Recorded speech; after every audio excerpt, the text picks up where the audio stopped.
Hello Internet, hello world, hello politicians everywhere. Today we're going to talk about Congress and I'm a little concerned here that I may have given people reason to believe that Congress is incredibly difficult and not worth the effort. Things like, oh my god, Congress is broken, don't do it. And other lessons like, for good's sake, don't look at Congress. It would be reasonable to come away from that thinking that I thought Congress was impossible, but here's the thing. Since then, I've had a bit of a revelation. And far from Congress being the horrible, horrible, complicated thing that it is, it's a lovely, lovely, complicated thing that you can really make some capital with. And critically, I think that you can't understand the whole of American politics unless you understand what it is with Congress, what makes it so frustrating and yet at the same time so utterly fascinating. So let's go back and see where we get to on this. And as with all things, the best place to start is the Constitution. So Congress's official role is to legislate. We can see that from Article 1, Section 1. It's also there to represent. There's an electoral process. And in addition, we've got the First Amendment, which says that Congress shall have no law abridging the right of the people to petition government. And presumably that should go through their elected officials. Yeah, there's a lot of sort of filling in the blanks here, but I think we can give the Constitution the benefit of the doubt, as we do when it comes to holding to account and oversight. The Constitution itself is a little vague on this. It says the House of Representatives shall have the sole power of impeachment, whereas the Senate shall have the sole power to try all impeachments. Okay, so maybe it's actually not that vague. But when it comes to more general oversight, it is. Other aspects are considered implicit in the Constitution, and there's a really nice little thing there from Wikipedia about what that might mean. And again, reference that to the Elastic Clause, which basically says that Congress can do whatever it has to do in order for it to do its job, which you might argue is circular, but you don't really need to worry about that. All you need to know is that Congress can make laws that enable it to do its job. And part and parcel of that is going to be this sense of oversight, that somebody has to be watching what the executive's up to. You know, if they're going to be passing laws, they need to know what the officials were doing, whether the officials were obeying the law, yada, yada, yada. Anyway, we can talk about that in class. I want to push on. That's Congress's official role: legislation, representation, and holding to account and oversight. And in all of these things, perhaps it's instructive to compare it to what the UK Constitution does, particularly when it comes to legislation. I mean, we know that our Parliament in the UK is a legislative engine. It can legislate in a matter of minutes if it really, really wants to. Congress, on the other hand, well, it's a different beast. Let's just put it at that. And when it comes to representation, again, our Parliament is pretty miserable at representation because, you know, most of our MPs are more concerned about what their party wants than what their constituents want. And when it comes to holding to account and oversight, actually both of them are pretty useless. In the case of the UK, it's not because they don't want to; it's because of the institutional imbalance, the imbalance of power between the executive and the legislature. In Congress, it's subtly different. It's like Congress is looking at this and saying, "Well, what's in it for me? Why should I bother holding these guys to account if it's not going to get me re-elected?" But anyway, we'll deal with that when we go down it. What I really want to focus on here is we've seen what the Constitution says. The Constitution says that Congress has got these powers, but then the Constitution then becomes all about containing power to make sure that bad things don't happen, to make sure that even with the best of intentions, bad things aren't allowed to intrude on the American party. And so in that sense, we've got the separation of powers, which we know all about, that Congress legislates, the executive implements and executes, and the judiciary arbitrates. We've also got checks and balances in the sense that we've got the presidential veto, and of course we've got the notion of judicial review. And then within that we've got federalism, the idea that a power divided is a power contained. That kicks in both here and here, of course.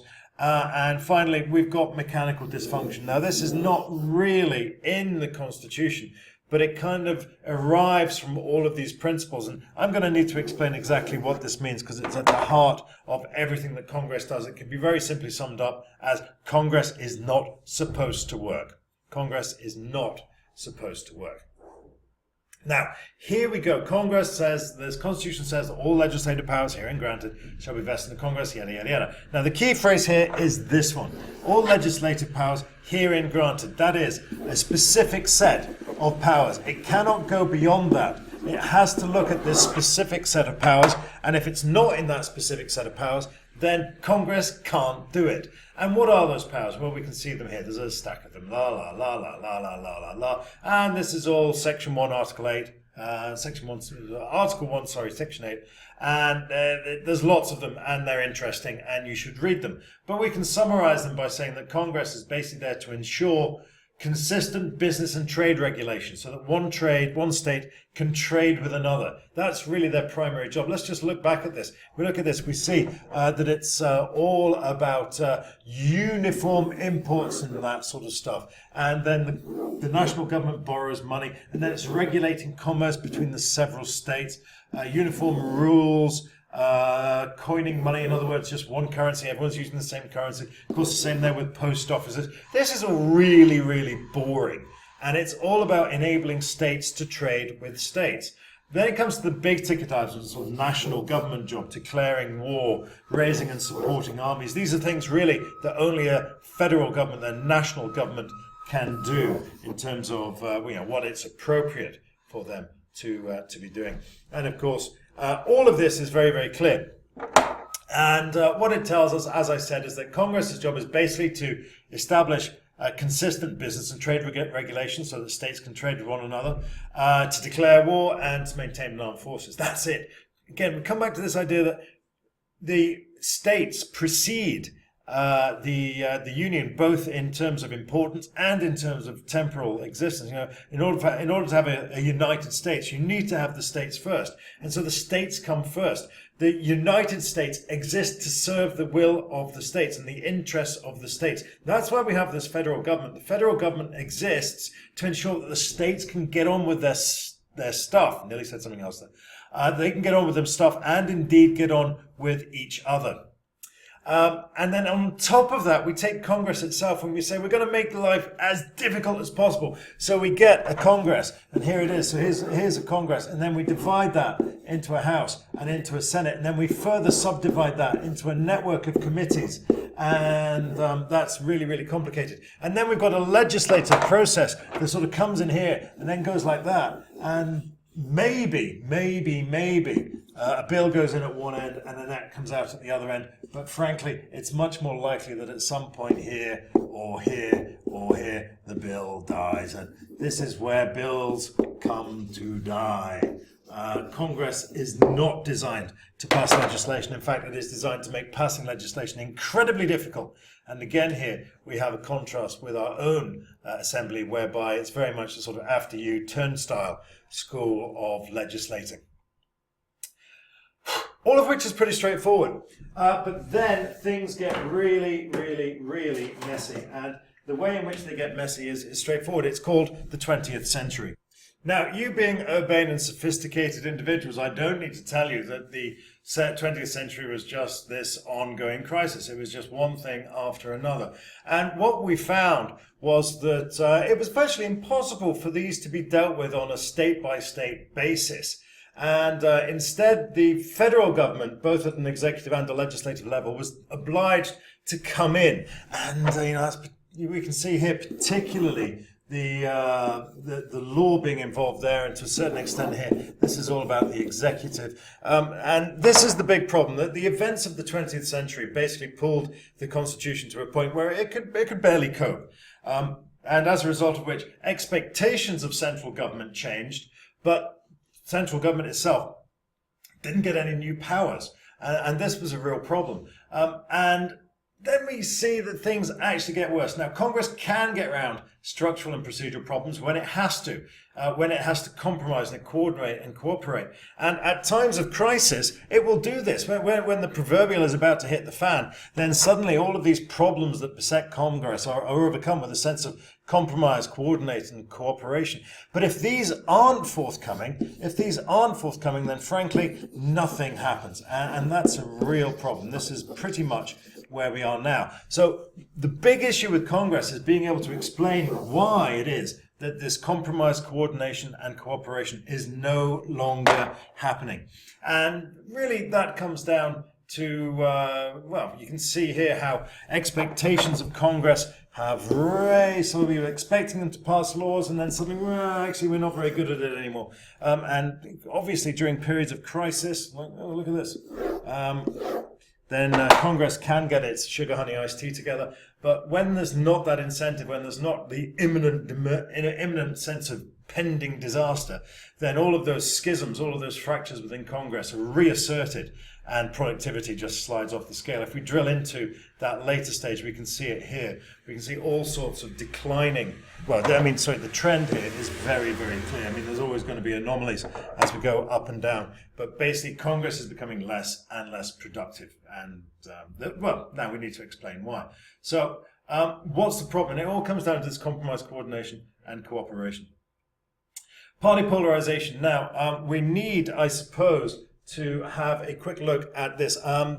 You really should follow this link because it's superb. But in essence, what it's telling us is this.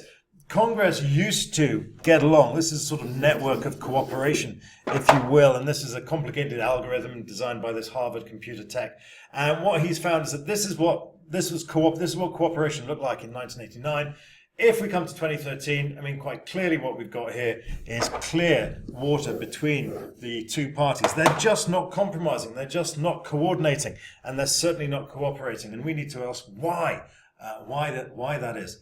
Now, when it comes to polarization, it's pretty straightforward. We used to have, obviously, we've here got conservative Democrats, and here we've got progressive Republicans. Over time, we've seen these blocks shift. And so we no longer have any of these progressive Republicans, and we don't have any progressive Democrats. The reasons for that I'm going to explain, but essentially it's two. It's gerrymandering and trial by media, along with other things. But what we've got is that both of these groups have got their pet pressure groups, pet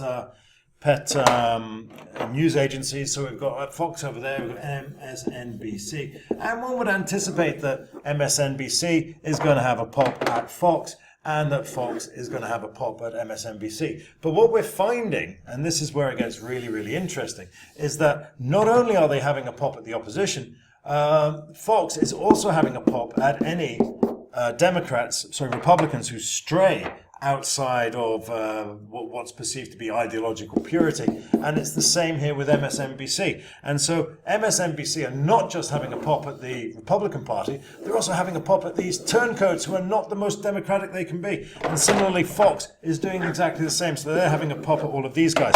And what that's doing is that it's saying that anybody who's operating this middle ground here can forget about winning any elections. And one of the other reasons why that is the case is that we've got not just trial by media, but we've also got gerrymandering. And there's a fantastic video which you should watch by John Green on that. And it's linked on my particular thing. Primaries are all related to that. The idea that primaries are now essentially where the contest is because everything's been gerrymandered. And so the only way you can essentially win is by winning your primary. And what that's done is that has worn out the bipartisan tradition.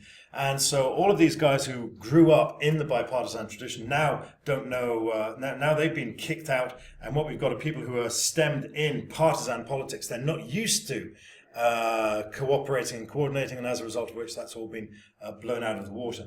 At the same time, we've had the rise of soft money, and this goes to party managers, and so they fund the people that they want to fund. And that all sort of feeds back, and it just gets worse. So that essentially is our cooperation and compromise. When it comes to coordinating, why aren't they coordinating anymore? And this is all down to the pork barrel and to earmarks. Pork barrel / earmarks. And hopefully you remember this from the excellent question asked by Daisy at the seminar. But if you don't, well, you need to go and have a look at this particular article here, which is by some guy who really knows what he's talking about. An excellent article on pork and logs and all that sort of stuff. So, in essence, why isn't Congress compromising? Why isn't Congress working anymore? Well, there are all sorts of reasons, but critically it comes down to this CCC. Compromise, coordination, and cooperation. Compromise and cooperation, that's been done by partisan. Partisan politics has essentially done that, whereas your coordination has essentially been done by the death of the pork barrel. Whoa, and that's 15 minutes. Gosh, we've covered so much there. I look forward to the questions. I'm sure you've got stacks. Do please bring them along to class, and we can speak then. Until then, bye for now.